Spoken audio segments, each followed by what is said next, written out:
friends. This is the Be Real Babe podcast, a place where your average babes come together to talk about life stresses, messes, and successes. A place where being yourself is the ultimate goal, where your opinion, your story, and your individual experience matters. Join me, your host B, and my guests for real and raw talks every week, laying it all out there so we can all help each other learn more, grow deeper, and evolve collectively. Now keep in mind, as a disclaimer, no one here is an expert and no one is giving any advice. This is strictly our opinions, thoughts, feelings, and for entertainment purposes only. Now with that being said, it's time. So grab your drink, grab your joint, and let's jump right in. Welcome everyone. Welcome to the Be Real Babe podcast. If this is your first time here, thank you so much for stopping by the show today. I hope that you have a good time. And if you're a returning listener, watcher, supporter, thank you from the bottom of my heart for coming back time and time again. For those that don't know me, my name is Brandy. I am the host of the show, and today you guys are on episode 239, Being Real About Bodybuilding with Lexa.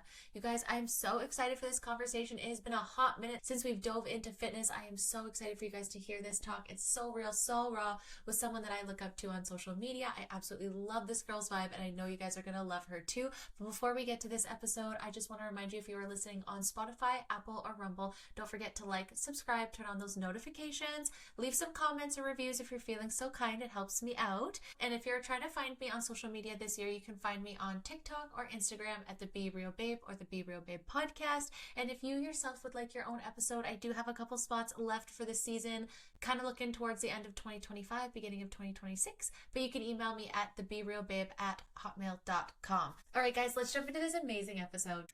All right, babes, it's time to get on to the show. And with me today, I have a very special guest joining me for her first time. I'd like to welcome Lexa to the show. Hey, babe, how's it going? Hi, I'm good. It's nice to be here. Oh, I'm so excited. Perfect way to end my chaotic week on a Friday, learning more about you. So thank you so much for joining me today. Oh, you're so welcome. And likewise, I'm excited I think this is like our first full conversation. I think we've had little chit chats on Instagram and stuff like that. So Yes. Excited to get to know you too. Yes, exactly. It was so funny because Darian sent me your account. She was like, girl, you're going to love her. You're going to love how real and raw she is. I just know it. And I immediately followed you. And I was like, yes. And then the first time I think we were talking about acne, and it's coming to that time of year. And I was just like, I love how she's just so honest and real. And I just felt like I could make your DMs feel like it's safe to talk to you about maybe some uncomfortable things or areas like that. So I was really excited when we started talking again. You're like, yeah, I'd love to be on the show. I'm like, hell yeah, girl, let's book you in. So yes, thank you so much. And thanks, Darian, for introducing us. Yeah, right. Shout out Darian, all the real girlies and all the powerliftings. Yeah, we love you. I'm like, oh my gosh, not only is she real, this girl is a beast. So I'm so excited to learn how you got to where you are today. But before we jump into that, can you share a little bit about yourself with myself and the listeners? Yeah, I think it's always a loaded question. How do you describe yourself outside of what you do all of the time? So I feel like that's going to be most of the episode as far as I'm an online fitness coach. I do bodybuilding, functional health, lifestyle. Just anyone who wants to feel really good in their skin and wants a more body-led approach to fitness. That's how my bread and butter. I do that most of the day, every single day. Outside of that, I am a fiction book girly. It is also the 3rd of October while we're recording this. So Taylor Swift's album just came out. If you are a Swiftie, I am with you. Celebration. It's like New Year's or Christmas Day for the Swifties today. It is. Yeah. I love that. And I'm blessed because I'm on the West Coast. So I got it early release. I love that. I love those little wins that you get to hold over others. Good job. Yeah. And outside of that, also into my little plants and everything. I'm starting my plant mom journey, so I have a few in the windowsill. So love that for me.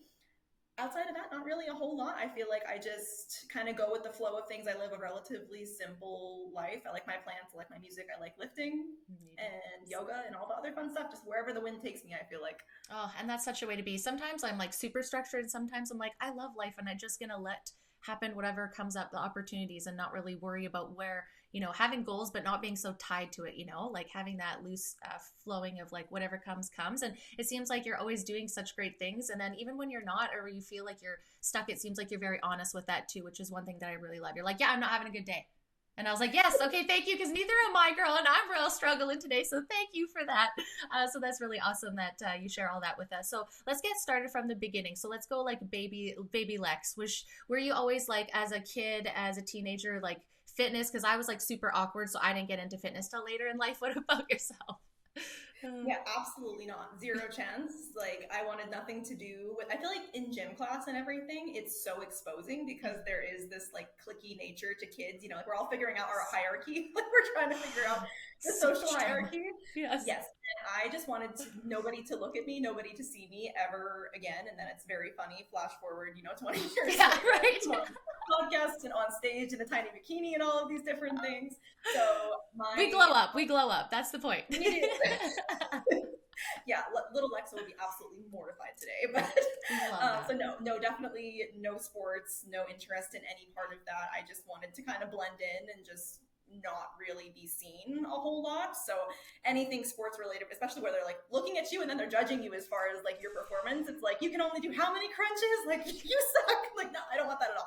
So I only really started to get into fitness when I was in, I think I was a sophomore or a junior. Like my mom, she started lifting.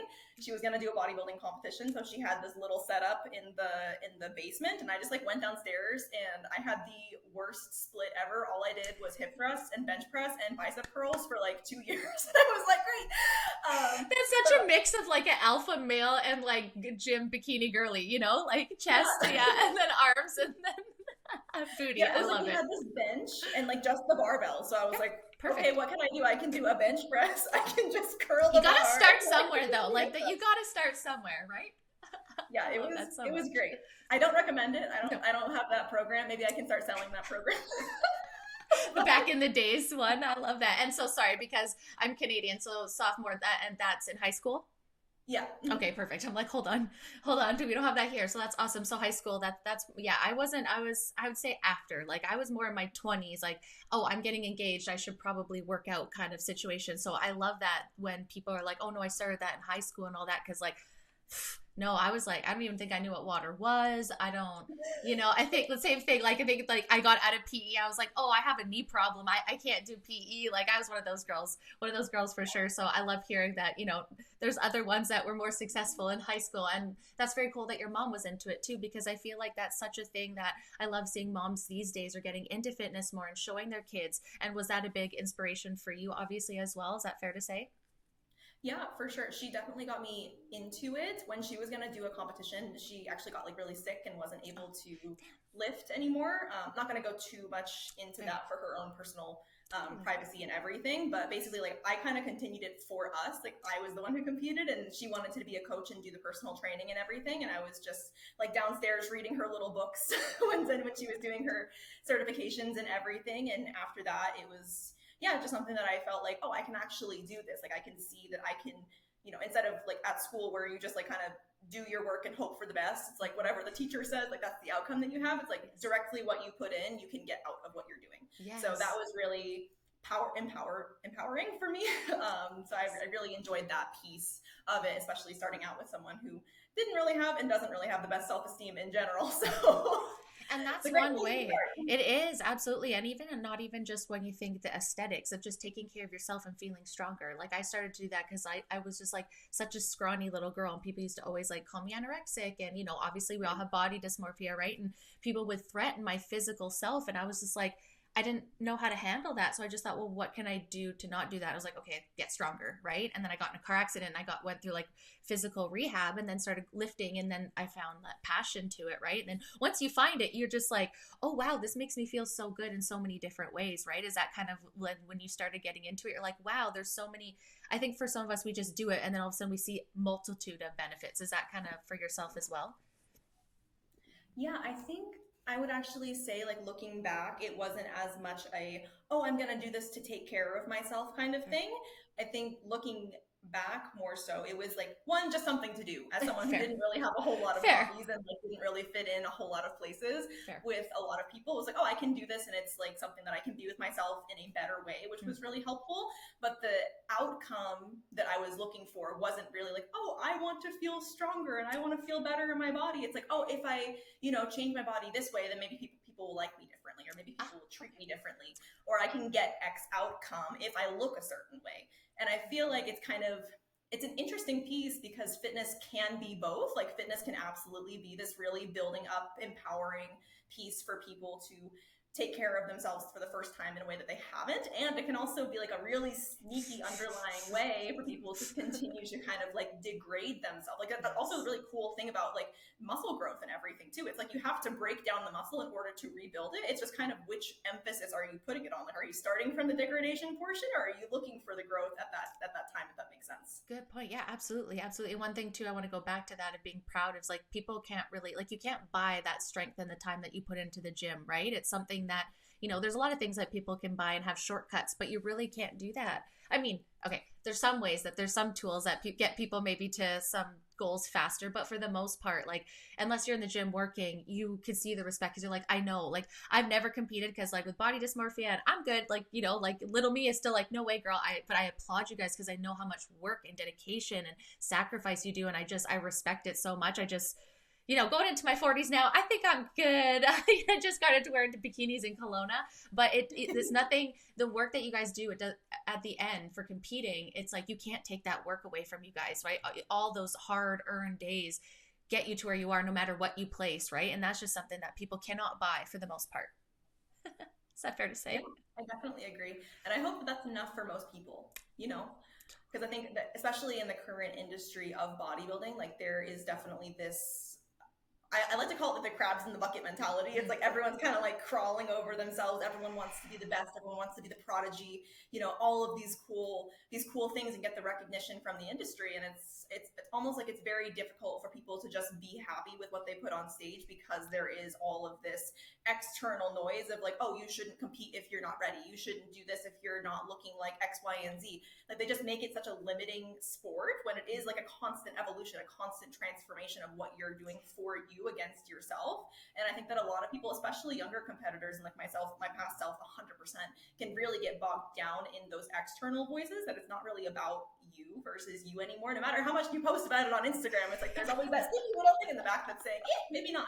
100%. And I think that's what I loved about you the most is that, like you do share the good parts, but you're also like, no, this is hard. And, you could work as hard as you can. And mentally, sometimes it can just hold you, right? Like you said, it's a slippery slope. Like fitness can help you, but then it can also bring in body dysmorphia that maybe you didn't even know you had, because now all of a sudden you're in a different room with different people and all of a sudden you're like, oh, not to be that way, but I'm always like, holy shit, she has abs, and like I don't think I'm ever gonna have that. And then I get home and I'm like, well, yeah, because you stoner snack and what, but there's new thoughts that I never had before stepping into this space where I wasn't in the gym, right? So it's hard even from lifestyle person up to a competitor, where a competitor is obviously way more detailed, but yeah, it's definitely something that it could be a slippery slope. So for yourself, you were doing this and you were doing it to make yourself feel better. And then what did that look like? Like, how did that progress into? Was it like you're going to start competing? Was it right away or after high school? What did that look like? Yeah, it was pretty much right away. So as soon as Nice. I graduated, I was 18 when I had my first show. Was lucky enough to win my first show. Ah, So that does not happen to congratulations. everybody, and I Okay. recognize that. And I don't want it to be like I'm so good because I won my first show. It's just like I just got really, really lucky the first time, and it was a very interesting experience. Like I was absolutely not the best competitor. Like I definitely overate on my diet the first time. I definitely had a lot of the mentee bees happen when you just like start doing something like a competition prep, and you break up with your boyfriend, you live by yourself, you are working a couple of jobs in college, all of these different pieces that are just really difficult to manage on their own. And then you couple that with a dysregulated internal body and someone with very minimal self-esteem and kind of like hanging on by the last thread of the mental stability. It's just not a very good cohesive Foundation. environment. Yeah. Yeah, So absolutely. like, as a coach, what I really tried to do is make sure that people have someone to just acknowledge like, hey, these are things that you might run into. And I just had this conversation with a client today who's like having a tough time, and she's a few weeks out from her show. Is she's like, I can't do it. Like this is just way too much. And I'm like, fun fact, I know you think you can't, but you actually can't. You are way more capable. You have so much more endurance than you think you can. And like every step that's led you here has shown you that you can. Like Yeah. literally, there has not been one day that you have not been able to conquer it and haven't woken up the next day. Like you're still Yes. here. Yes. So even if it feels like the world is absolutely crumbling, it might be, but you were made to handle that. So it's a really good teacher, but at the same time, it's like everyone on Instagram is saying, oh, it's so hard. You have to like suffer and like everything, and then people actually suffer and they're like, wait, I don't want to do this. It's Yes. like, well, you could have welcomed all of this in here. And then they realize they get there and there's absolutely no tools, no scaffolding to hold them in this experience. So that's what I really try to work on with my clients, making sure that they have all of these tools and resources available so that when shit does hit the fan, they are not completely just like splattered all over the ceiling with it. Well, and I imagine too, in so many of those times, everything's heightened. Your emotions are probably heightened. Being very restricted, or in a lot of people. I am a routine girly for sure, but sometimes, especially over time, when you're prepping, and you should, I think, prep for a decent amount of time, right? Like I think shorter preps are probably a little bit harder on the body. So I imagine most of you coaches, from what I've understood, say try and have the longest prep as you possibly can, and off like when your off season is being respectful. So it's like that's a long time to hold on to routine and all that, without breaking away, knowing. So I think that mental toll and not having anybody there is where most I've noticed competitors, like you said, have the mentee bees and spiral and just go, I can't fucking do it, where they don't maybe have a coach or someone in their background being like, hey, that's just a thought in your head today. Like you absolutely can, right? Like you're allowed to have those thoughts. I see it. I'm rejecting it. Get it out of here. Goodbye. Let's continue on. Have a nap. You'll feel better tomorrow, right? And so did you have a coach your first competition, or were you like I did. solo? That's fair. But I Yeah, mean, I definitely. it's definitely a season sport, I think, too, no matter what you have, how many tools. But do you feel like you were supported through that? No shade to any of the coaches or anything like that. Yeah. So my first coach was like definitely great. And I feel like a lot of coaches have like great protocols. Like I know that the industry is very harsh on coaching because it's very easy to, throw stones at the enemy, and then the enemy of the enemy of your friend is your, what is that phrase? Like the enemy of your enemy is your friend. Yeah, something Is like that that. Yeah, I think something so. like that, where it's like they're marketing for it, so Yes. so you want to like throw stones at those people. But I feel like a lot of people have a general concept of what they're doing. Maybe there's like a couple tools and things that people don't use that they could have used differently, and then there's of course like the very rare people who just generally have no clue what they're doing. But I would say that's Yes. actually not very common. I feel like the coaches that I talk to and that I'm in contact with, like they really want to do a good job, and I feel like that they really try to go above and beyond for their clients now. And with that, at the same time, I feel like a lot of the emphasis is on, how many carbs should you do? How many carb cycling days should you have? Do you use refeeds, diet breaks? Do you have these physique management as far as like fatigue management strategies on the physical body? But there's not really any emphasis on the emotional body. And a lot of coaches will be like, oh, that's not my job, not my scope, which is completely fine. You're welcome to say that. And at the same time, it's like we are putting people in a position to have these really strong sensations. Like we're basically putting someone in a controlled starvation experience, which Yes. if you look at any of the literature, if you look, yeah, exactly. If you look at any of the literature, and if you look at just thousands and thousands of years of what people do to reach spiritual enlightenment, what do they have you do? They have you fast Yeah. for a really long time because it brings up a whole lot of shit that you don't want to deal with. Totally. It just brings out all of those dark and twisties that people don't like to experience. So it's like if we're going to have people here, we at least have to offer them some type of acknowledgement of what they're experiencing, if not providing resources that are within our scope. So I feel like a lot of what I work on or I'm trying to learn more about, is the holistic body, including the emotions, including the physical, including all of these background pieces, so that they can be better integrated with the protocols. Because it's like that's kind of the easy stuff, to be honest. The harder stuff is handling these messages that come in where people are like, I hate myself, I hate my body, I hate everything that we're doing, and it's like, great, let's go into that. 100%. I think too, because maybe like with the mental aspect of it, it's just there's so much outside of that, right? But with you guys and like with nutrients and bodybuilding and like physically doing it, it's like, okay, we can look at numbers, we can measure things, we can tweak things and see how your body reacts. And or it's the mental health, it's like there's so many other aspects in a person's life that could be thrown at them. It could be a spouse, it could be a child, it could be work, it could be an illness out of nowhere, an injury, all those things. And although there's a physicality, obviously you guys can adjust for that, but the mental part of that is so all over the place. Like I'm just speaking for my personal self. Like if I had a coach, I'm like, man, this is probably why I haven't hired one, because I'm like, I don't want to put anybody through that mental, because you guys are also therapists in ways too, right? Because you're talking to people at their most vulnerable, where they have to expose maybe their bad habits or their continual letdowns of themselves, of snacking, and getting stoned at nighttime, whatever. You know what I mean? So I think that's such a beautiful thing that you're, like I've conquered this part of it. There's this other aspect when people are done, especially competing.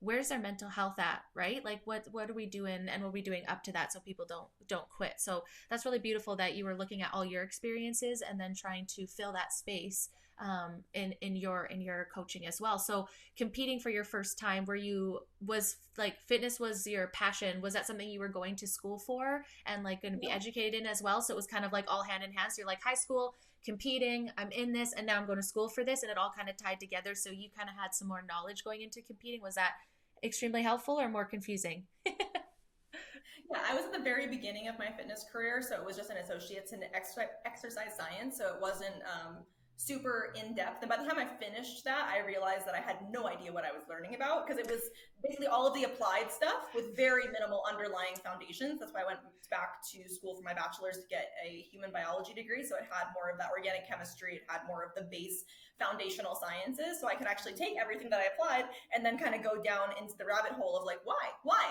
It was like, okay, I can understand all of these pieces now, which is really helpful. And then went back again to exercise science for my master's degree after that.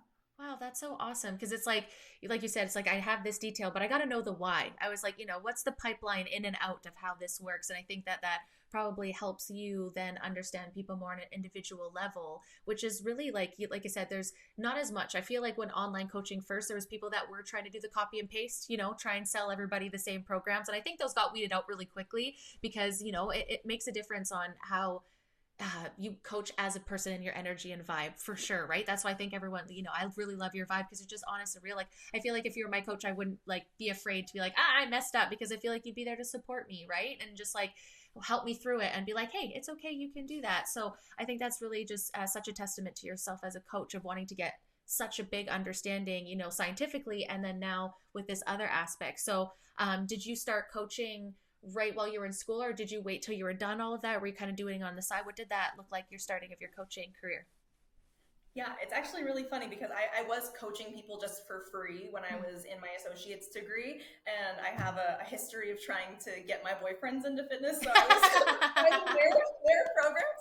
I feel like you usually hear the opposite, which is why I was smiling. I was like, oh wait, I forgot that I did that for a while. I love that. So, yeah, it was a lot of free stuff, and then I went full-time in 2021 with my business and just been kind of doing that ever since. But one thing I wanted to touch on that you just mentioned that I think is really important is you were saying that like, oh, we're doing like more of the individualized stuff now. And I feel like everything that I learned in school was this concept that like everyone is the same. It's like everyone has cells, everyone has hormones, everyone does all these things, etc. And then there's like, these are the things that all of science say that you should do as far as strategies that work and maybe things that haven't been proved to work. And what I find in my current practice is a lot that I am looking at these individual pieces. So I am really interested in the individual differences between people, because you can give obviously the same person the same plan, which is all that science does. Science is just like everyone gets the same. I wish. Fuck, I'm sure that would be so much easier for everyone, right? Like gyms could be built a certain way, but it doesn't quite work like that, I guess, maybe in practice. Yeah, so I'm very uninterested in science moving forward. It's like I feel like that it's a great place to start and a bad place to stop, especially when you're working with these individual people. Like you're working with an N of one instead of like an N of like 1,000 people, which is like 1,000 people versus like a case study. So it's like every coaching experience is a case study. So maybe I start with the scientific principles, but then I go into what they actually need, and we end up somewhere along the lines of human design and astrology and herbalism and spagyrics and all of these different crazy things that we don't actually like talk about in school, which is completely fine. I feel like that's where I get a little bit into the woo-woo weeds a little bit. Yes, we love a woo-woo in this space. You carry on. Yes, 100%. And I feel like that's where the individual differences come in, because really what we're trying to do is we're obviously trying to get the body into the place that it wants to progress in the way that the person has the goal to do so. And I am of the utmost belief that everyone's body wants them to have the life that they want to live. And there's just like these little obstacles and roadblocks that maybe are preventing it from giving that to you. So it's like if we're doing body-led coaching, we're just kind of like following the breadcrumbs of what it says you can and cannot do until we get to that end goal. And that feels like very woo-woo to people, because they're like, well, I need like an 8-week program and I need to have like this progression at this time, and like this, what about like increasing your protein for like thermogenesis? And it's just like way too, it's in the weeds on the places that don't really matter. It doesn't really have anything to do with you. It's just like, okay, like this is what bodies do in general, so this is what I should do. And it's like, well, that doesn't take into account any of your bodies that you have, like the physical body, the mental body, the emotional body, all of these different things. They all might need slightly different pieces, and that's not really being taken into account when you just look at yourself as just muscle and fat. Yes, totally. I think I could equate that kind of where, and it's no shade to Western medicine at all. Everything has its place, but it's like comparing like Western medicine doctors versus naturopaths. That's kind of, I think, where it looks like fitness in the industry is kind of going, where it's like when you go to a doctor, and I'm not trying to say that, but it's like prescribed science, pharmaceuticals, da da da da da. Where you go to naturopath, it's like how much, how often have you pooped? What kind of spirituality do you have? You know, like do you how's your stress management, and like a 7 page thing about your whole entire health from mental to spiritual to physical to truly get a whole idea of what's happening to find the root cause. And I think that's kind of where I feel like I said that's why it's not so copy and paste anymore, where you guys are looking into exactly this. I see a lot of women coaches starting to move to being like, okay, we love it, we can dominate the gym, we can dominate the kitchen, but what's going on in that meantime? Because that meantime is what's going to our small habits and stuff like that that might lead you to fail at eating healthier, picking healthier choices. And what is the root cause of that? Not just like eat this many calories and that's that. It's like, okay, we'll give you this, but if you fluctuate, like you said, where the breadcrumbs of why? Is it work? Is it stress? Is it maybe money financially? Maybe that's really hard to do, right? And I just really think that's really beautiful. Is that where you feel like you're kind of going more like try, like you said, the holistic, right? Like where can you support in between those like scientific foundations? Yeah, I completely agree. I think I would take it a step further that I feel like we've kind of just copied and pasted the Western approach onto the more holistic approaches. So it's like, Yeah. oh, I'm gonna use herbs to be holistic, but they're just like, oh, we're just gonna give you turmeric because it's good for inflammation. Like it's not like, okay, like why do you have inflammation? Yes, yes, It's like exactly. What's the root cause of X that? happens for this. When X happens, then you do Y. And that's not, if it was an easy formula like that, then I would just write it up and then I would publish it on the internet and everyone would be happy and then I Yeah. wouldn't have a job. So if that was the case, Exactly. it wouldn't be needed. But there is this like underlying thing of like, instead of like, oh, you want to grow your glutes, so like hip thrusts are good for that or RDLs are good for that. It's like, okay, like why aren't your glutes growing if you have great muscle growth potential everywhere else in your body? That is way more important to me than like what exercises you are or not doing.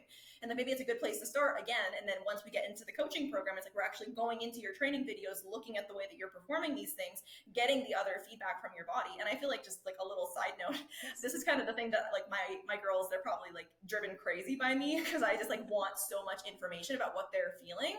And I feel like that's a really difficult thing for people who just want to come into a plan and be told what to do, because that is very rarely what I do.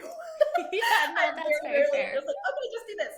Just do this and your problems will be solved. Like a little magic wand and I wave it and then they're happy. It's like, no, I want to know like what's going on in your body. So you're saying that Yes. your glutes aren't firing. Like what is firing? If you notice Yeah, your back is tense or your shoulders way up here, is your like totally. quads firing? Like what's going on right now? Like basically, Yeah. I need that information to know where we are so we can get to the place that we want to be. So Yes, it's a yes. lot of back and forth and it's very collaborative, which I feel like a lot of people just maybe don't have the capacity for. I don't want to say that they don't want it because I feel like they do want it, but then you get into it and it's like sometimes it's scary to go in your body and like look around because it's a very big it's a very big vessel that you're like looking through. You're like, oh my god, I have sensations over here and then up here and down there and there's like a lot of stuff going on. So it can be overwhelming to like look at Yes. these pieces for the first time. So I have compassion for that.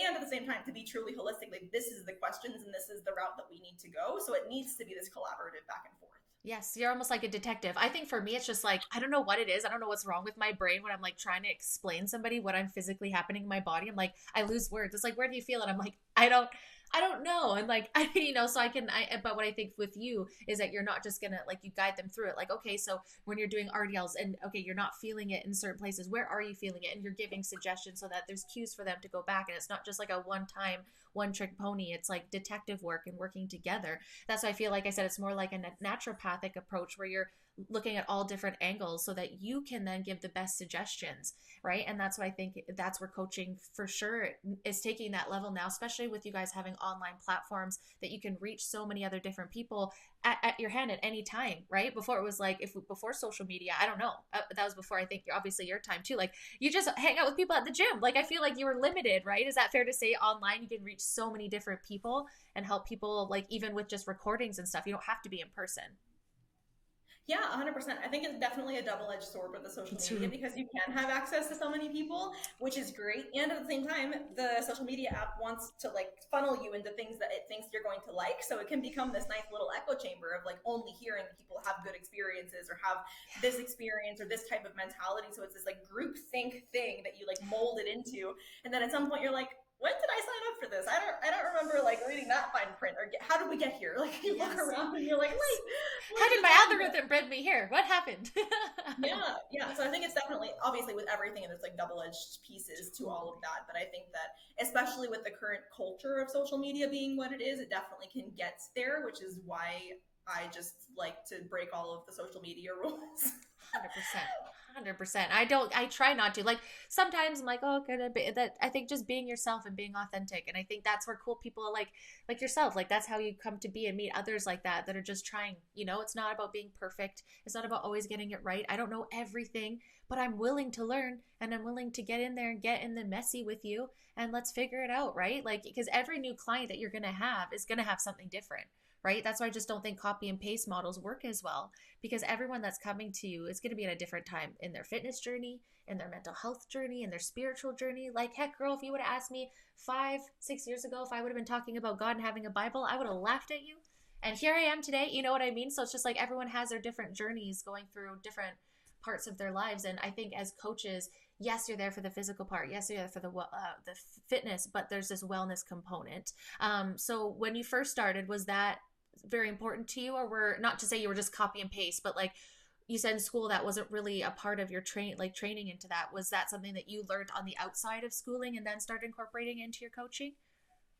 Yeah, I really think that when I first started, I just wanted to do what everyone else did and just, Yes. have this little hope that maybe I can be a little bit better and help people in a different way. And then Yes. by the time I finished my master's degree, I realized like I still don't really know how to work with individual people. Like I have this idea of what it could be like. And then the past like 3-ish years since I've been out of school has just been a lot of trying to find and understand these individual differences and also challenge myself to work with them because like I'm also an individual who's having to like chameleon myself to all of these different needs and all of these different communication preferences and like what's okay for this person, what's not, and then try to keep all of these pieces together in a way that's going to be conducive to their growth. So it's like I'm always trying to work on my relationship skills so I can better chameleon and also like hold the line of like what we're supposed to be doing. So I think that that's where I've really been putting a lot of my time and energy into. So it's like starting with the group is great because if you're trying to coach someone and you don't know like what all the muscles even are, it's really Yeah. hard to Yeah, talk to you need people that. about what's Yeah. going on. So again, I really like the phrase, it's a great place to start and a bad place to stop. I feel like a Yeah. lot of people just really start with this like fun idea, and then when you actually get into it of the things that are going to really help people that do take more effort and do take more patience and compassion and Yes. Yes. trial and error, absolutely, Yes. then that's where the work of coaching is. Like building a plan is no problem, like building a one-time plan for someone is easy peasy, but like talking to them a few times a week, maybe even every single day for people who are having really difficult times, that is where the difficulty comes in because it really tests your patience on a lot of these pieces. Oh, 100%. And your time management too, right? Because you just never know, right? You want to be there for all people. So you can't be like, oh, well, you could do whatever, obviously, but it's like, oh, you could only text me from 11 to 12, right? Like, I feel like coaches, they're kind of open, not open for business all the time, but to support, you just never know when you're going to have those moments. And obviously, you have your check ins and your scheduled time, but I'm sure you guys, most of you provide outside of that as well, and you just never know when it's coming. So that must be sometimes boundaries that you might have to put in with yourself that I know entrepreneurs really struggle with, because it's like you're always got to be on because you always want to support and you don't want to lose out opportunities, but there's a mental strain on you guys as well, learning how to navigate that as entrepreneurs, as individuals. And you're human, you're going through your own shit. Girlie's also competing on her own thing, doing all that stuff. So it's really commendable to be able to still push through all your shit, go through that, and start always want to elevate. I love people that always are just like, I know a lot, but I could always learn more. Like forever students, I love that. I mean, I'm sure it's a lot of money, but you can learn from people, from experiences, Yeah. right? And so is there like any sort of, and this is, sorry, just strictly out of ignorance, is there any sort of like practicum or practical type of things when you go through that kind of schooling? Is that something that might help others, like once they get out of school, is like actually do coach people while you go through school, like in the program, or just you just on your own? So I'm not familiar with every single program, but Of most of them course. do have like internship or like externship Cool. like requirements that you need to do in order to get your degree. Okay, For me, cool. I was in research, so I published a few cool papers. I'm happy to link them if anyone wants to read them. Yeah, I probably wouldn't understand them, but girl, I will try. Thank you. So yeah, I was more in the research piece, and like some of the research that we did was with actual subjects, so like in the gym, helping them train all of those things, obviously with the cookie cutter program that we were Yes. having to give people. Yes. But that was kind of like my approach to that like practicum piece, if that makes sense. Yeah, that's cool. As I was just always wonder, because like nurses are so heavy into like you do the literal stuff and then you go in there and that's one thing that some industries or focuses and studies on, I feel, don't have that component. So they're in school and then they go in real life and it's like, holy shit, this is so different than what you learn on paper, right? Like I say that for myself. You could go to school to be a planner. I didn't go to school. I got it through experience through my company and got myself there, right? So obviously there's values in both, but once sometimes, for example, my industry being cannabis, like there's nothing in school that right now is going to teach you in college how to do cannabis. So you could come with that education, but it's probably not going to apply. So sometimes it's like that lack of education kind of helped me because I didn't have any boundaries, right? I didn't have any like, oh, this is how it needs to go in manufacturing. I was just like, how are we doing this now and how are we going to make it better? I just always find it super interesting, like how different sectors and studies have different ways to do it. And I think hands-on for me, I'm just a hands-on learner. So I'm glad that there was abilities to do that. And I know from obviously your bio and your post that you love researching. So I think that fit in perfectly for you. I want to edit that. I do not love research. Oh, sorry. I thought it said in your thing, researcher. No, did it not have it in the bio? Yeah, it did. It does. I have done the research and I am going to cling to that title because I worked hard. Okay. I was like, oh no, did I get that wrong? I tried to pre-read stuff. Oh no. You're good. Okay. It's way too much red tape for me, and it is to copy paste. It is just dwindling everyone's experience down into this one tiny, like, fake person. Like, it's this idea of a person that like, oh, when you do this, this is gonna happen. And I really don't vibe with that. Like, I understand that science has its place, and I'm not like shitting on science at all. It's more just for my practice and what I enjoy doing and where I find value in the offer that I have is in that individual piece, not just copy pasting, giving something to the masses and seeing what happens. Like, that is just not for me. And then plus all of like the IRBs and like what is that, ethics stuff that you have to do, like publishing these things and then having peer reviewers and people wanting to change things, and it's just not my vibe. My partner does research at a very high level, and good for him. I hear him talk about it and I'm like, not for me. So maybe fair in saying, in like, I guess when I'm saying research, because I'm not a nerdy girl that can read scientific stuff, more like research of like what happening, like experience, right? Like you're researching for yourself, you're collecting data on your own clients and what you're experiencing, right? Like research in that way, not maybe like the science part. Is that fair to say? Because I feel like you like to learn stuff. So researching in ways where it's like collecting personal data from your experience as a coach. Yeah, I would say I'm great with case studies. Like I am. Yeah, okay, thank you. Case studies. See, I don't know the right words. Yeah. 100%. But like the broad spectrum research is just not for me, and I will not be publishing any more papers. So. Oh, that is very fair. That's very fair. I can imagine it's very stressful. I imagine there's a lot of critiquing in that area. I'm not good at it. I'm not good at being critiqued. I'm trying to be better. Just for like a side story, just to kind of give an idea, it's like the journals that you publish in, they're like, you have to have a maximum of this many words, a maximum of this many citations, a maximum of this many figures. And then, so you have to kind of dwindle and synthesize what you want to say down a decent amount. And I'm not sure if you guys have understood this in 36 minutes, but I am a long-winded person. I like to yap a lot, and I don't want to like limit the amount of information that I have to give someone. Like if you limit citations, you're limiting where you're pulling stuff from, because you have to elaborate on each of those citations. So long story short, published the paper, and then I immediately, my DMs, I got like people who just like read my paper and they're like, why didn't you talk about this? Why didn't you do this? And it's like, well, you try to do this when we have 3,998 words and the limit is 4,000 and we're maxed out on citations. So it's just you're just always going to be misunderstood as a researcher, and I just really don't like that style. So like talking one-on-one, I can clarify as many times as I need. I can leave 20-minute voice notes to my clients if I want to. Like no one's gonna tell me to stop yapping. That's such a good point. I had no idea, because obviously that's something that I do, but that's such a good point. And is that kind of, I'm not saying it's shady, but isn't that kind of like missing? I feel like then in a lot of things you're missing a lot of substance to what you're talking about. Is that kind of like, it's not even just that you're like word salading, like it's just that you just you can't even get in the true research of what you did. Is that what I'm gathering? Yeah, 100%. And I think the reason for that was because they used to actually print the journals. So it's you only have this many pages if you're going to have, 100 articles published in each volume that they would put out every month or something like that. So they needed that limit, but now it doesn't really make sense because everything's online. Like they don't even publish, like they don't even put out the papers anymore. There's not even paper. Online. Yeah, and don't tell me you can't pay for more. Yeah, you don't tell me you can't pay for more fucking cloud storage. Get out of here. I know every time I'm at my max that iCloud tells me I can buy more. So don't say that you don't have enough storage out there. And then also, side note, the journals, this is just like maybe an ethical thing too. Like the journals are just like, they just make so much money. Like the authors have to pay to publish, and then people to read the papers need to pay to read the papers.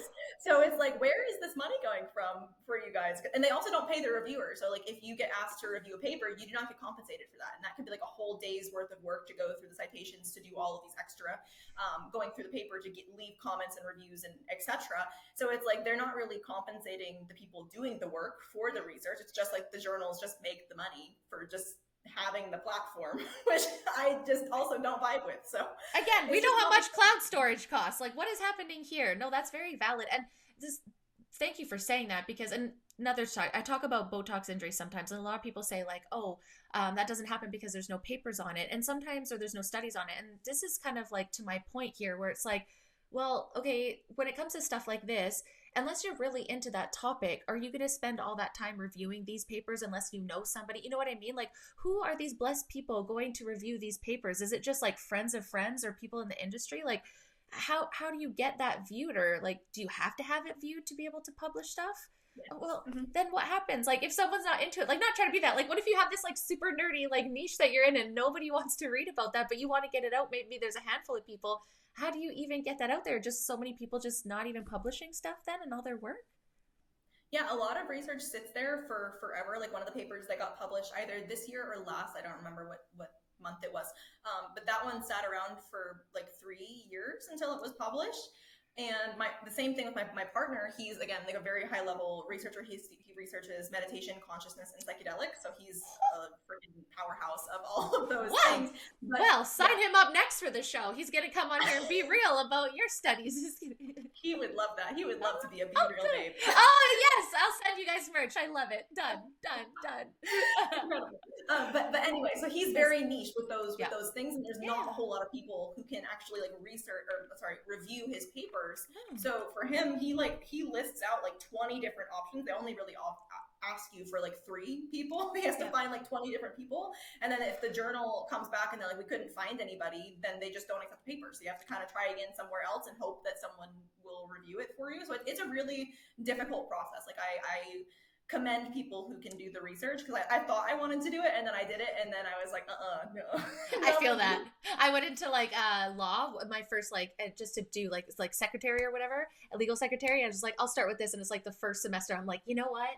No, I don't know what I want to do, but I know it's not this. Like, I love arguing, I love debating, I love researching stuff, but it was started with like property law, and I was like, I could not be fucked to do this for X amount of years. Like, there's got to be other ways I can run my mouth. Hey, alas, we have the podcast. We make no money on it, but still, you know what I mean? But it's just those things where it's just, right? Exactly. It's like loving the thing, but not loving the avenue that's there for it, right? It's like, you know what? You're obviously a creature of learning and looking at patterns and wanting to help people and dissect things, right? But that model of like school, it was just not for me. So I just did like 1 year of admin, because I was like, I don't know what I'm going to do, but I'm going to do something, because I'm going to have something up on these high school bitches, right? In a small town, right? So at least I have 1 year post-secondary. And then I just worked my way up to the thing. And I learned that experience is just sometimes as valuable, but it's really, I don't know how it is in America, but in Canada, it's very like, you have to go to school, you're not going to be successful, And I imagine as you're going through this, you're probably also in that mindset, if that's spread to you guys as well. So you think going outside of doing research papers like that doesn't exist, but it does, because like, look at you outside of it and, you know, doing your own thing and being like, I'm breaking out of it, forget this, and like, good on your man for that, because I couldn't either. So let's we kind of skipped over competing, and I did want to kind of talk to you about that as well, because it's not something that I know much about. So you did your first competition, you won. I know that doesn't happen for everyone, but congratulations. And please don't put that down. You did it, girl. Own that. You know, it's not like, you know, I get what you're saying. You're so humble that you're like, I know everyone shouldn't do that, but that is impressive. And so was that like something that you did all the time, or was it like one time done? Like, what was your competing life like? Was it first time one, and now how am I feeling? Yeah, so after the win, I went into the off season and I wanted to compete again, but I'm a small girly. The muscle doesn't come easy for me to put on, and that's probably going to be a conversation that we'll have in the future. But for that season, I was just like obviously under muscled, so I went into the off season trying to grow more. I was going to compete again in 2020, but my show got canceled 2 weeks out from COVID. 2 weeks out. So that So means many that I was things. ready. That means I was there. I did all the work, and then they canceled all the shows, and I was very sad girl vibes. And then basically kind of like held relatively good condition. And then I competed again. I competed for the second time in 2021 and I got Nice. fourth and was absolutely Nice. devastated. Like I was really like, I did so well last time and now I just like did not do well, which is again, I looked way better than I did before. So like I definitely like, did the work and I came back and beat my past self, but it was like I felt so bad about myself for that placing, especially because that was the time in the bodybuilding space where people were like really getting hardcore into the social media stuff. And it's like, if you can't win at a regional show, like you shouldn't compete. Like you should not try to be thinking about going to nationals. You shouldn't be talking about a pro card, like all of these things that like, if you can't do this, then you are nothing to us in the industry until you can. And I was just like, just trying to start my business and everything like that too. So I was like, I'm ruined. Everyone's gonna hate me for the rest of time. No one's gonna hire me because all of these things Of that just course. Valid were not questions. Valid yeah, we're not questions. helpful at all.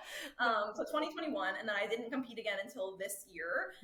So I competed in April again for the third actual time, and I did win my class for this show. Thank you. I will not say more about that. That's fair. Yeah, so I won, and I'm back into the off season now for Nice. hopefully another year or so of good growth, and then try again for the national stage. I have not competed at nationals yet. That has always been my goal, but I just haven't felt confident enough to get up there with the physique and the package and the structure as far as like the environmental structure that I've had before. So this will be hopefully next year self coaching will be a little bit Nice. different for that. That's amazing. So what I love about that though, what I love about your journey, and everyone has their own, and I'm not judging because I've never, but what I love is that you did have time off. There's one thing that I worry sometimes, and I mean each their own, and I understand doing shows to back, right? Like when you're there and you want to try and hit a bunch of different shows. But one thing that does worry me a little bit, just from the outside, so my shit on, is people that do like consistent, and there's some people that are doing this for like 3 or 4 years straight without really having more than a couple months off season. I kind of get nervous because I just know with even some of the girls that do it over time that they sometimes they crash their hormones, or if they have bad coaches or bad, just not as supportive, or copy and paste coaches, which just not that much, or people are pushing like far too much gear, and some people don't have informed consent with that kind of stuff. It's just something that I find super commendable when people do take the space and being like, hey, you know what? I'm I feel we're in a microwave generation. Like I gotta have it now. I gotta have it now. I gotta have that title. And then like the fact that you're respecting your body and being like, hey, no, I'm gonna take an off season and I'm gonna work on it and see where I come this year. Is that something as a coach and a competitor you see a lot, that people don't take off seasons as respectfully, or do you feel like overall they do a good job of it? I would say it's gotten better in the current time that we're in. And it's honestly like and again, I think this is a lot of the industry talk about how people speak about competitors right now, but people are almost scared to compete because they're not good enough, they're not competitive enough, they're on all of these things. And I feel like that there's a fine line between that, right? Because there is a fine line between like maybe if you haven't even been lifting for a year, maybe it's not the best time to start competing. Maybe you do need a couple more years under your belt. Or and then on the other hand, it's like if you're trying to grow for 5 years to have your first season, like you don't even know if you like it. You Yes. don't even know if this is something that you want to do. Same thing Good with point. like the research stuff for me. Like I thought I wanted to be a researcher, and then I finally got to the research portion where I was like in front of the people, and I was like, I hate this. Not Like you Doug. just don't know until you do it. So it's like Totally. yes, there's a point of like trying to put yourself in a good enough position into like mentally, physically, as far as muscularity and also health wise, to make sure that you're in a good spot to compete. But it's not so much that you're like talking yourself out of it before you even start. So it's like that's always the line. And I think first time competitors, especially now, are just so anxious to do poorly that there is so much pressure that there's not even space for them to just ask themselves, like, do I like this? You know, like, is this something that I actually want to do? Yes. And I feel like that's what I'm always trying to bring people back to. Like, whenever someone hires me for competition coaching, I'm never like, we're going to win. I want you to win. This is like the biggest thing that we're going to focus on. Is like, yes, I want you to do well. I want to bring, we're going to bring the most competitive package we can. But my biggest thing is making sure that you have a good experience throughout, or you have at least the experience that you're supposed to have. Yes. The best experience that you're supposed to have. Because I can't take away the fatigue. I can't make you less hungry. I can't change what protocols we're going to have to do. For the most part, obviously, if they're in a bad place to start, it's probably not going to be really great when we get like really, really low calorie. But if we're in a decent enough spot and you still need to have very high cardio, very low food, I can't stop that from happening, even if I'm a great coach. Like, you just have to go where you need to go to get there in the first place. I can't take that experience away from you, but I can support you along the way and make sure that you feel like you're valued as a person and that your feelings and everything are taken into consideration when we're doing the hard things. So it's like, I like to have those things front and center. And then the placing and the experience on show day, like, I want them, again, to have a good experience. I try to go to their shows the most that I can, but the placing I want to be the least important thing about what happens that day. Absolutely. And you can't also control who's going to be on that stage either, right? And it's always going to be different, right? And that's one thing too I've seen, where it's just like, I've seen someone from my like home gym go and I'm like, oh, for sure, like they're going to slay it. And it's not that they didn't, like they did for their own body, but just that happened to be at that set show, there was a bunch of people. And I imagine in 2021 and during COVID, even though shows were down, people were able to do as much. So like myself, that was when I was in the best shape, because like we had a gym in our basement and we weren't able to go anywhere. So we just ate food and hung out in the basement, and like we didn't work as much and it was just the two of us and we were so focused. So I feel like at that time too, there was a big, like you said, an explosion almost of online competitors. And I don't know if it's because some stuff got taken online or people got bored and so more, not bored, but like online more. There's just like an online presence all of a sudden. So it went from like people that were bodybuilding, you're just seeing each other beside each other, to now you go online and obviously you're searching and your algorithms build in, and now it's, you're now comparing yourself, because we all do it, to this whole online space, where before it was just like you're comparing yourself the day of the show to people around you or maybe girlies in your gym. But online, social media, do you think it's fair to say when it blew up, that added a whole other layer of like this body dysmorphia comparison for competitors? Oh, absolutely. And then also just like putting themselves down profusely. I've had girls that message me and they're like, hey, like I found some girls who are doing the same show as me and now I feel like garbage. And it's like, you can't really do a whole lot about, like, once you see it, you see it. Like, you're not gonna be able to get that out of your head, but it's more just trying to put yourself into the best position to not do those things to yourself, in the sense of like, they're gonna post their best angles and all of those things. And like, I've even had this too, where like my first show that I won, you know, I took first place. The girl who got third, she's a pro now. She's turned pro, like, in all of these years. The girl that beat me in 2021, she's also pro. The girl who came first in my class when I got fourth. So it's like, who are you comparing yourself to at these different times? Yeah. Also, the same thing just happened. The girl who came in third at my show this year just turned pro. So it's like, you really don't know what's going to happen every show, every year. You can only see people online, but it's going to just differ when they actually get up on the stage. So you gotta kind of like, I think like the balancing act of those things, of like holding yourself here and then holding everyone else there. It's like, whatever happens for this person, I'm happy for them. And then whatever happens for me, I'm happy for them. And just like letting those be isolated things, instead of like, happiness for someone means worse for you. It's like, just let them be independent. Yes, things can happen. Like two truths can exist at the same time, you know, like, and I think that's where so many people struggle when they, and I think that happens when you're not as connected to yourself, right? You just have like, you focus on the one emotion, but you're like, you know, like you said, like, obviously I was disappointed, I'm happy for everybody else. And those are things you get to work on, right? And we can't always be happy. We can't always want to strive to be better, especially a lot of people are not perfectionists, but goal-oriented people. They always want to like that dopamine of like getting that goal and all that. But I think what you have to look at is, and it's so cliche to say, but where you used to be, right? Like, and even just as a lifestyle person, not even as a competitor, you know, I do the same thing. I went back and started doing rack pulls again. And I remember, I don't know, when I first met my spouse in like 2019, I was like almost at 3 plates. And here I am at like 1 plate and just a little bit. And I was like, girl, you used to lift so much more. And then I like shut myself up. I was like, but that means you were there. That means you can fucking get yourself back out there, right? But it's just like, you just compare yourself and just have grace with yourself kind of at the same time. But like you said, okay, well, to me, if you're my coach, you'd be like, okay, Brandy, you want to be better at stronger at rack pulls, and I best get you started on that. You better do that. Like, you know what to do to get there, right? And that's like where I'm always trying to be my own coach in my head. And I think of like, people like you and like Darian and my girlfriend Torva. I'm like, what would they say right now? Like, get your ass downstairs and work out, or less you could do another set, And I think even just sharing your guys' story online to contrast what I was saying, how it's hard with body dysmorphia, you guys also help yourselves build such a community. And when you're real and raw and authentic about your experience, that's where you guys really, really help. So reaching that, like, do you feel like speaking honestly about bodybuilding and competing is something that comes natural to you, or do you still get nervous about being honest about your experience? How does that for you online? It's a balance of keeping some things personal and then also sharing what could be relevant for other people, because obviously, like, I'm not going to just air every piece of dirty laundry every time it comes out. That is not good for anybody. No. at all. It's not it's not a diary, but yeah. I mean, honestly, I would love to go full Taylor Swift Tortured Poets department, like post everything that I ever feel. Like that is like a dream, a different life. I think for me, I would love, like, Sylvia Plath. I feel like that would also be the vibe. Just posting everything that I've ever felt ever. Yeah, exactly. Yeah. Maybe in the next life.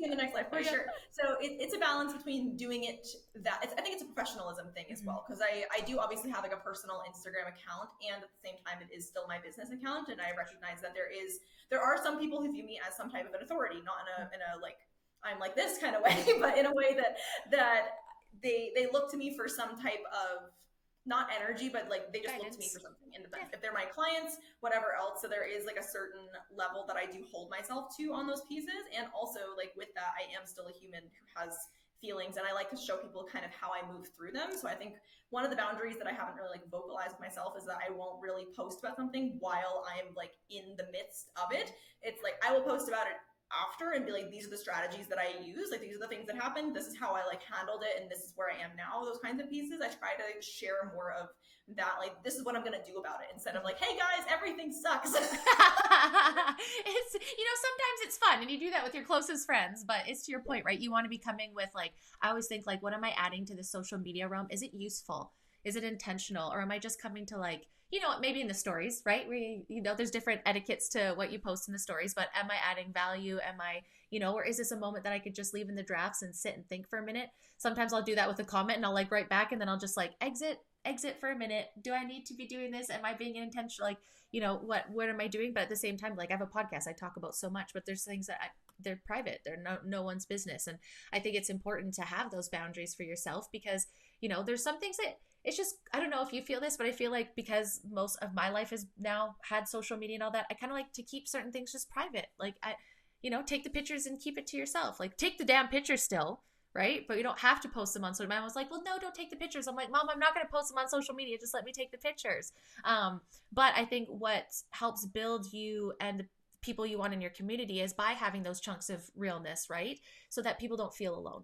I think that's the biggest thing, is like when you're having a moment, you're like, yeah, I'm having a down day, but it's okay, and tomorrow's going to be a better day. It's like you're making that little reminder, right? So I think even just for your followers, you're just a little like inspiration, motivation coach. Like, just know that's what I take, right? And like, I'm very blessed. My algorithm shows your story, when you post, and I'm like, when I'm having a day, you always just have something nice to say. And so I guess my next question to you would be, for competing, what are the things that you love the most about the competition world, and what are the things that you don't love and wish to see be better?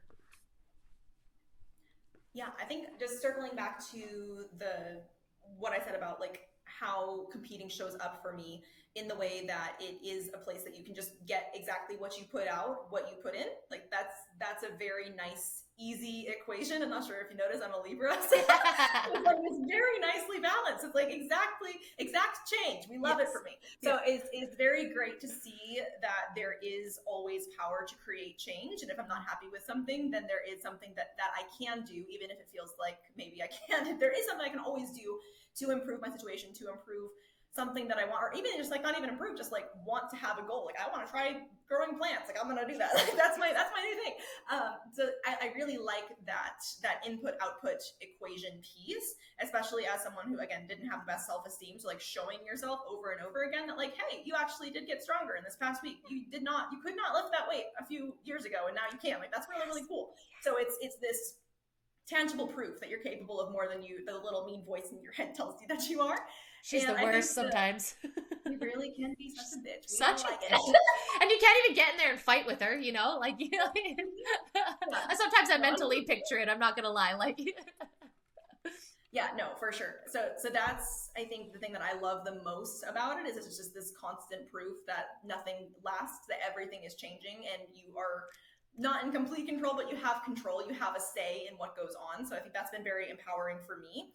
As far as what I maybe don't like too much about it, I think it's the flip side of that I was talking about at the beginning, is that this can always be I want to get better, which means that right now I'm never enough. So if you're always in the place of never enough, then it never feels good no matter what you are doing. And because bodybuilding is a subjective sport that can change every single season, depending on who shows up and all of those different things, that you can always be just like left with this lack and never just find this equanimity with what you're doing and just enjoying the process. And as far as people competing all of the time, this is again the other thing that I think is really a part of that, in the sense that if you're competing all the time, it's like, why? Like, what are you trying to get out of this? And it's like, I'm always trying to just get a little bit better, but then you're just like this rat race of never really able to get to where you want to go. There's never the satisfaction. And it's like, for me, I think taking longer off seasons is because I just love this process. Like, I just love going to the gym. I love getting stronger. I love just living this lifestyle of enjoying the foods that I eat and seeing what I can do over the course of months and years without it being tied to just these stage photos. I say, like, this is what I accomplished. It's like, that shows nothing about what happened in the past 7 years between 2018 and 2025 for my last shows. Like, it doesn't show anything about what I went through at all. So it's seeing the journey again holistically, outside of just this one isolated metric that people can get stuck on, which I think people do get really, really stuck on. I've always in this lack, in that inner critic type of voice of like, never enough, never proud, but never satisfied. And they actually aren't really proud, and they're also not satisfied. So it's just this not nice feeling over and over again. Yeah, absolutely. It's like, it's always so good to have a goal and to be reaching for stuff. But when, like you say, you never stop and appreciate, like, okay, well, where am I now? Like, I always think about that at my work. Like, I remember, 10 years ago, I was falling asleep at a reception desk, like barely being able to keep my eyes open, being like, one day you're going to be so busy at work that you're not even going to be able to keep your eyes up because you're so tired.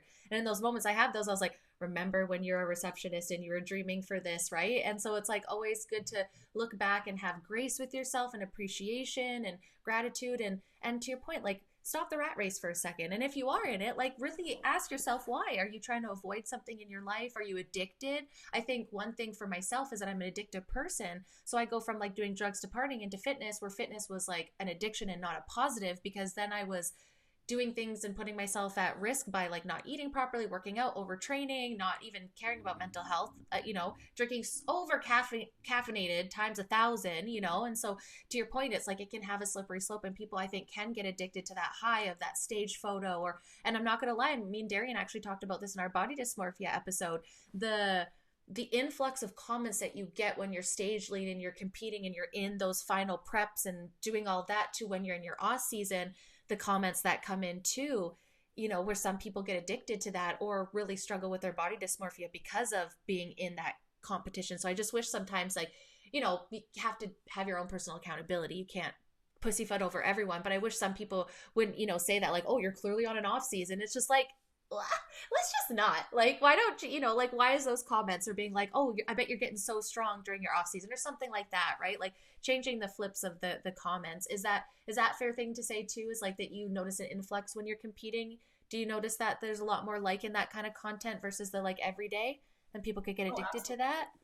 Absolutely. People really, really like you when you're lean. Right? Isn't it? Like, I have never gotten so many story views, have never gotten so many messages ever of people being so supportive of me and my journey that I've never talked to once. And then as soon as the show is over, it's like nobody really cares anymore. And it's like, for me, I really try to just show up the same way. It's like, I just post my check-in pictures. I post my PRs that I'm really proud of every single week, even if it's like, okay, maybe people don't care about this, but like, this is an off season. This is what it looks like. This is what I'm doing 99% of the time, and actually like 100% of the time, even when I am dieting. It's real.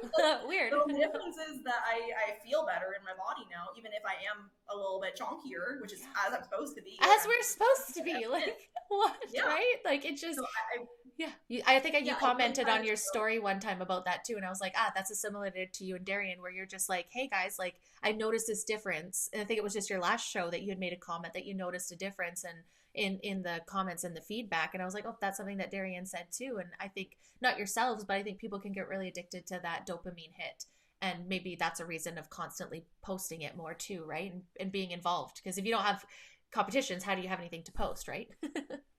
Yeah, 100%. And it's definitely less quote unquote like sexy content for sure. Like I'm definitely not as attractive deadlifting 260 pounds for eight as I am Hey, when that's I'm just doing subjective. my pretty little posing. That It is definitely subjective. isn't. I So mean, I think yeah, you're gorgeous in both, but like, let's just say I'm just like, oh yeah, here we go. Okay, this is the motivation I need. Strong girlies, right? But I think that that's also changed too, right? There's been a lot of focus, like not just on the aesthetics, like how much of a solid beast can I be? How much I can lift, and I do attribute it to women like you that are out there showing that shit because that's what motivates me. That's what I think is sexy. Fuck anybody else who thinks otherwise. I love that. Yeah, and I try to show it for my girlies too because I try to lead from the front in the terms of the off season pieces because like if a lot of the girlies that I work with like they do have big goals. They do want to turn pro. They want to go to nationals. They want to have all of these like lofty goals that are going to take years, time. They're probably going to have some of these body dysmorphia pieces come along with it. So it's like really trying to emphasize like how is your training going? Like I would say that I'm probably the toughest coach when it comes to the training performance. It's like we're not progressing. Like what's going on? Like Yep. what's happening here? Yes. How can we get this going? Like I think that's where I really push. I'm never like, oh, you're getting too fat.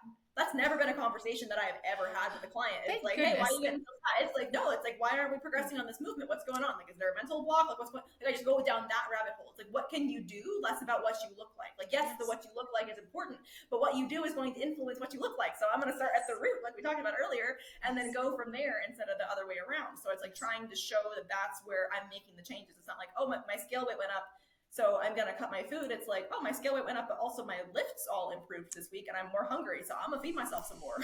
I'm gonna get even chunkier. 100%. It's like you have to have one with the other, right? It's like you always have to go through the dark to the light. Not to say that, but like especially if you're a smaller girl, you end up putting on muscle, right? I know a lot of people struggle with weight loss, but I think there's a lack of conversation about what it's like to be extremely lean and pack that muscle on while having to put, look at yourself in a different angle because people are going to comment. I've always been a skinny girl. Like the minute I gain 5, 10 pounds, people notice it and it's like, well, that sucks. Like I just had my period this week and you know what I mean, like a little bit more bloated, and it's just it's a conversation that's not had because then you have to go through putting on the muscle, the fat, and all of that, and you have to fight that body dysmorphia when so many people are struggling to be skinny, and you're like, I get wanting to lose weight, but I'm just trying to be like thick. Like I don't want to have a thigh gap. I want my my quads to be like like I could squash a watermelon. It's just so crazy how different goals are. And as a coach, I'm sure you see all those different kind of goals. But I think once you lead with my point was back to the circle is when you focus on the strength and all that, like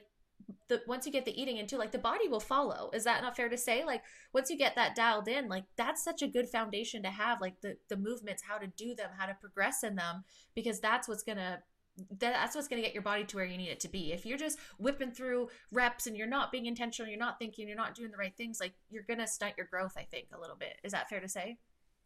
Yeah, absolutely. I would say that's a great way to put it. So with the training piece, because again, if I'm working with bodybuilders, like you're gonna have to build your body at some point on that journey. So the training is probably the most important piece there. And then once the training is going, like the split is working, you're able to like put on muscle and put on the weight every single week. It's just about making sure that you have enough nutrients to support you with that.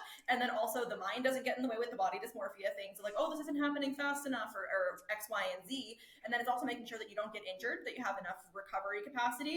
And then once those things come up, it's just like kind of tweaking as needed from those pieces. But it's like, it's a lot of people overcomplicate the process because it is the mental pieces, which is again why it's so important that we work on some of those things when they come up, so we don't listen to these voices that are like self-sabotaging us. It's like, oh, I haven't been there before. I don't know what this means. If I'm no longer in the person who's like 140 pounds, now I'm 150. What does that mean about me? Am I too fat as a competitor? Am I this? Is this like good? Am I staying too far from my stage weight? What does that look like? So it's like trying to keep the voice as quiet as possible, as subdued as possible, giving it new things to chew on, new identities to settle into, and then kind of moving forward from that place. But that is really the most intensive part of coaching for someone in the off season is just that training performance that I feel like a lot of people don't really look into as much. No. And I think once you flip the script of why you go to the gym, whether, for multiple reasons, you just, I don't know, for now, I'm just like longevity. And maybe that's because I'm getting into my 40s, right? But like, I'm so glad because when I was in my 30s, it was very like,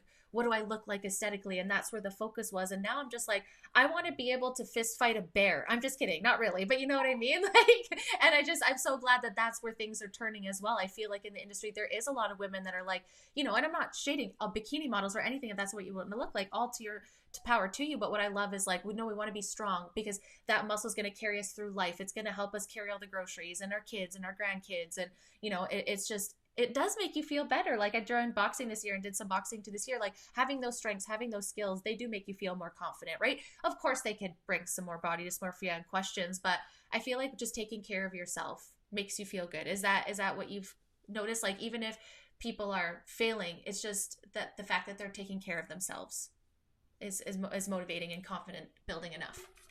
Yeah, I would completely agree. And I would almost like amend the previous statement to like the things that I just said will only work if your quality of life is at a good baseline. Like you need to have that in a good place. Like if your digestion is wonky, if your sleep is garbage, if you feel like you want to leave your husband every like second day, like all of these things are definitely going to impact what happens upstream of that. So like your training and your nutrition and all of those things. So we have to have this quality of life as a baseline. And if any of that is lagging, that is the most important thing that we need to look at first. So then we can do all the other fun things. So then you can be strong. So you can increase your food. So you can work with all of these mental pieces that come up. Because if these pieces on the I'm not sure if people can see me. Yes.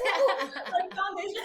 I'm like, I realize I talk with my hands a lot. These foundational pieces, if you pull any of the Jenga blocks away, it's like the rest of it's going to collapse. So like if anything down there is not going well, that is always like fire alarm first thing we want to look at, unless it's like something small, like you got sick or you were traveling, so you're in a different bedroom and your digestion's wonky. Like those things are different.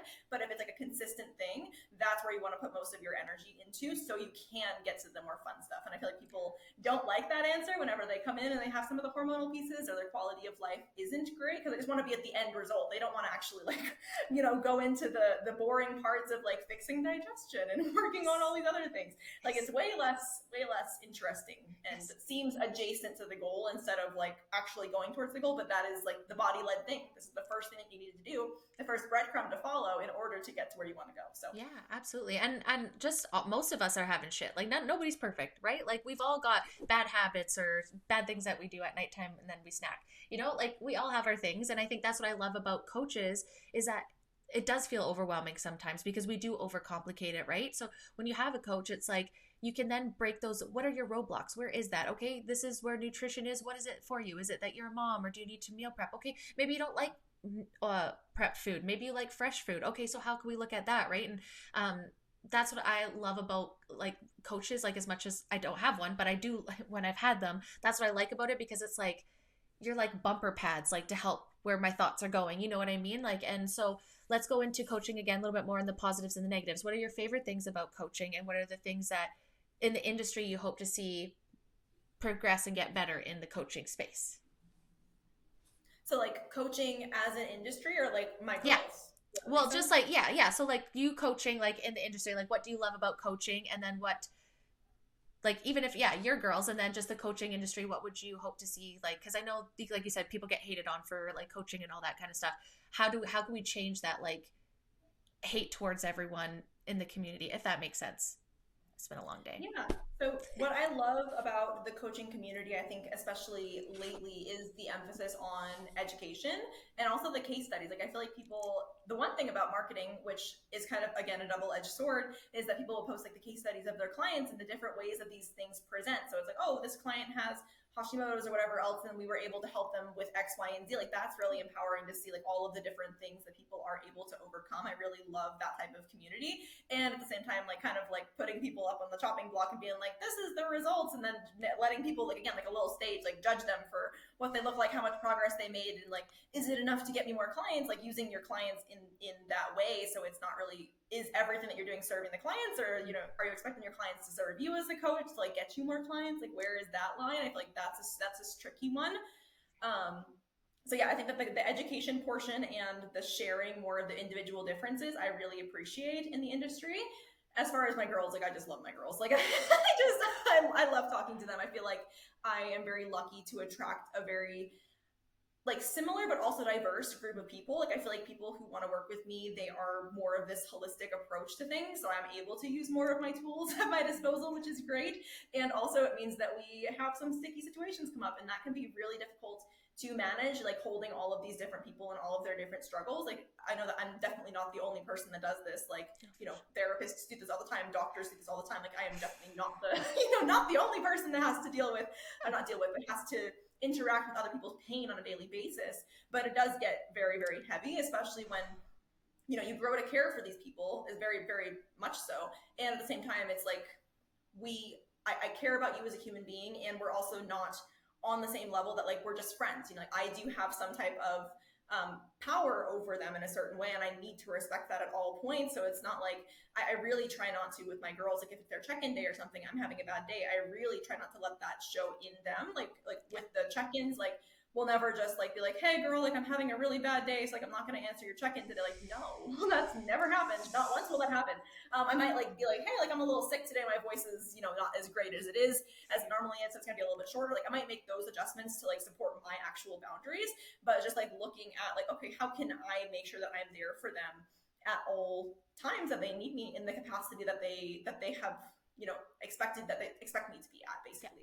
Yeah. So it can be very heavy with that, especially when there are meant to be's in bad days that I wish that I could maybe just take away, have someone there to like help me help me with those things, but like that is not their responsibility, and not putting that onto them. Especially if some of the things that like even in the coach athlete relationship come up, and it's like it brings up stuff in me that I need to go then sit with and work with when they have something coming up, that is really difficult as well, to like really work on. Like in therapy they have, what is it, like the supervision, basically. So they have someone that like they can go to like a different therapist and be like, hey, I'm having this response to a client who maybe has like, I don't know, like borderline personality disorder, something like that. I'm having this type of interaction with them, and this is what's coming up in me. And then they have someone in their corner to like help them process it, so then they can still be that therapist for that person. I wish there was a space for coaches to be like, hey, this is coming up for me and I don't know what the fuck to do right now. That can be really intense.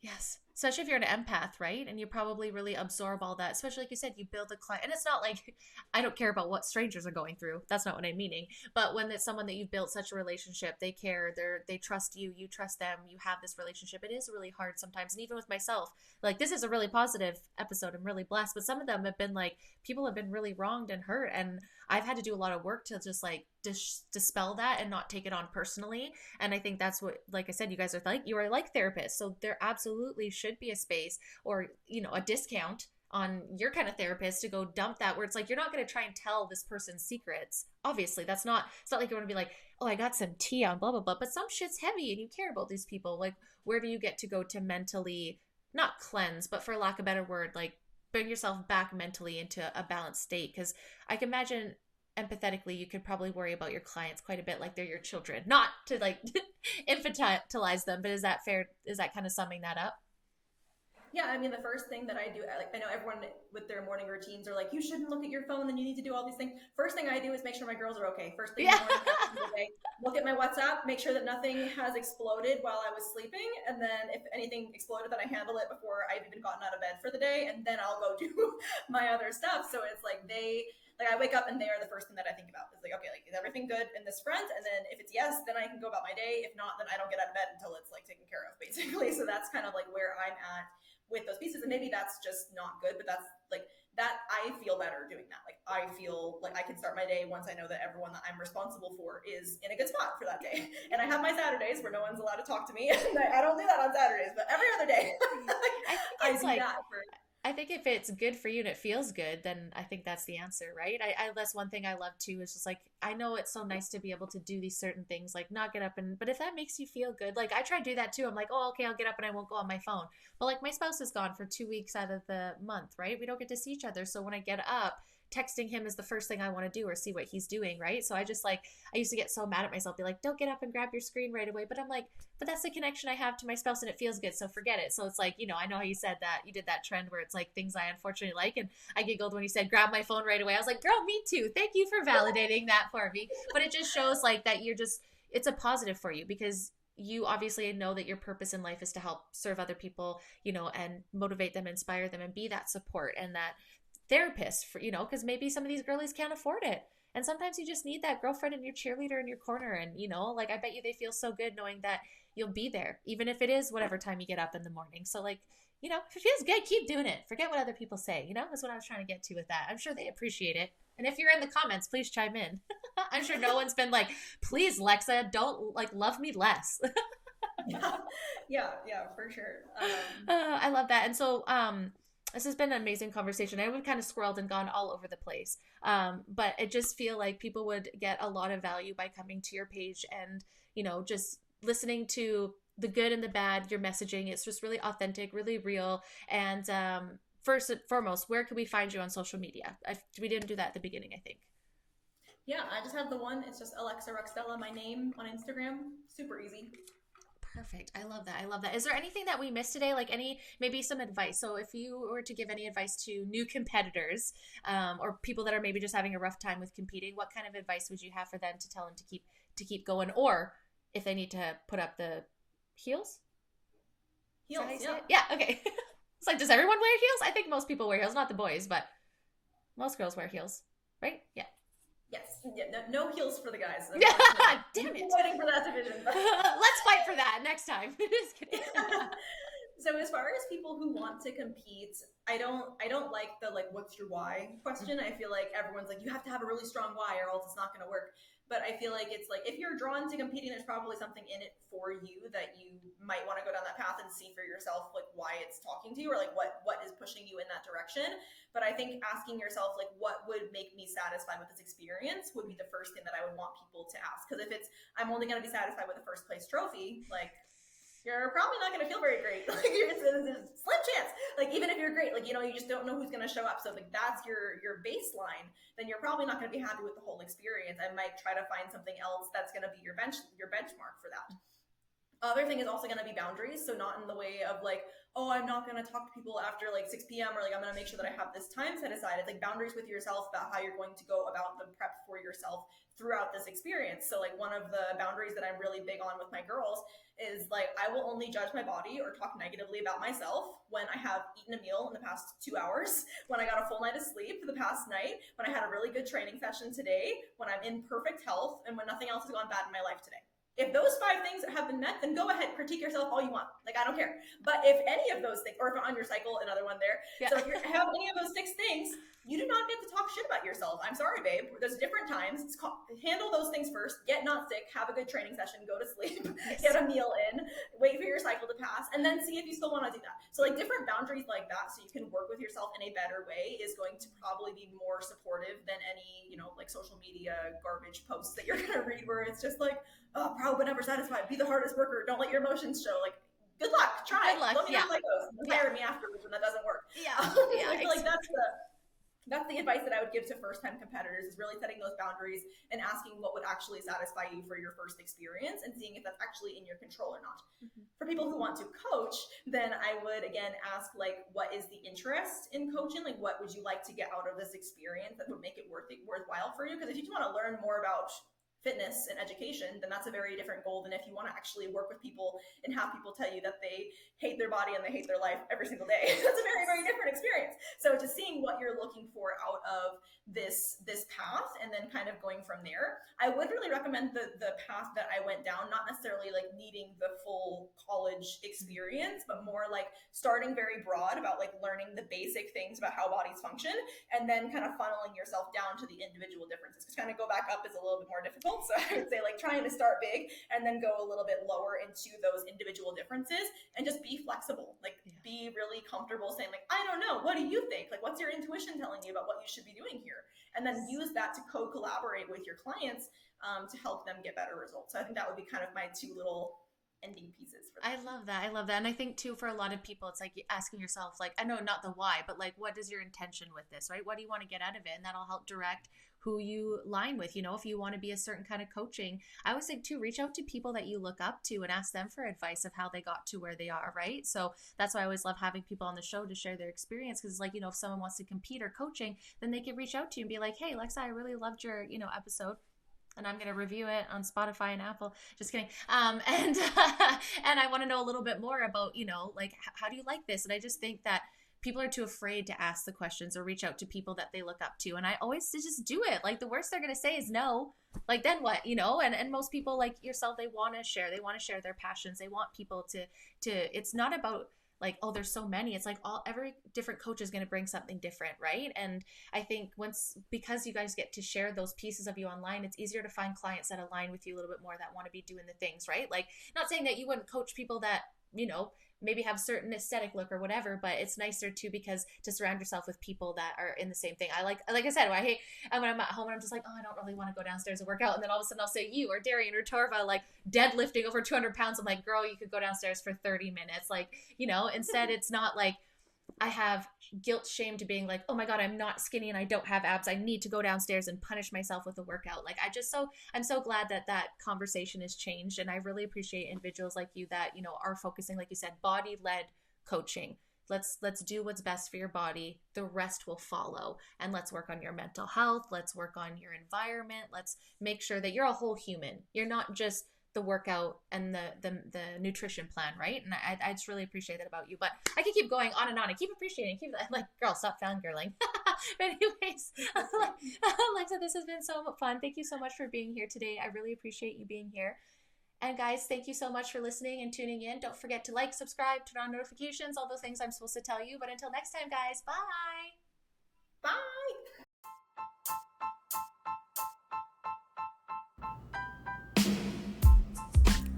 Thank you guys so much for listening. I truly appreciate the support. If you like this episode and you want to hear more, please follow the Be Real Babe podcast on Spotify, Apple, and Rumble. You can also find me at the Be Real Babe podcast on TikTok and Instagram. Until next time, guys, bye!